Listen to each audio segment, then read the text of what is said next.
আসসালামু আলাইকুম গাইস, আজকে আমি আপনাদের দেখাবো কিভাবে আপনারা ইউটিউবের ভিডিওর শেষে ইন্ডেক্সিং লাগাবেন। তো সর্বপ্রথম ক্রোম ব্রাউজারে চলে যাবেন, এখানে সার্চ করবেন youtube.com। তো থ্রি ডটের জায়গায় এখানে ডেস্কটপ সাইট টিক মার্ক করে দিবেন। তো এখন উপরে যে লোগোটাই ক্লিক করবেন, আপনার চ্যানেলের লোগোতে ক্লিক করার পরে ওখানে দেখতে পারবেন ওয়াইটি স্টুডিও। তো ওয়াইটি স্টুডিওতে লং প্রেস করে ওটার কপি লিঙ্ক করে নেবেন, কারণ এটার মধ্যে ক্লিক করলে এটা সরাসরি ইউটিউবে নিয়ে যায়। তো এটার কপি লিঙ্ক অ্যাড্রেস করে এখানে পেস্ট করে সার্চ করবেন। তো এখন আপনার ভিডিও সেকশনে আসবেন, তারপরে যে কোনো ভিডিও টাইটেলে ক্লিক করবেন। তো নিচে দেখতে পারবেন লেখা আছে ইন দিস রিং।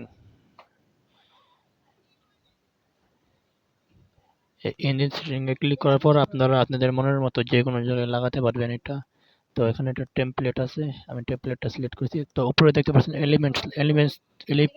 এলিমেন্টস থেকে আপনারা প্লেলিস্ট, সাবস্ক্রাইব আর ভিডিও এক্সট্রা ভাবে অ্যাড করতে পারবেন। তো এখন সবকিছু হওয়ার পর সেভ দিবেন। সেভ দেওয়ার পরে আমি আপনাদের দেখা দিয়েছি কিভাবে ইউটিউবে দেখাবে। সেভ দেওয়ার পর আপনাদের কাজ শেষ হয়ে দেখুন এরকম ভাবে আসবে। Thanks for watching.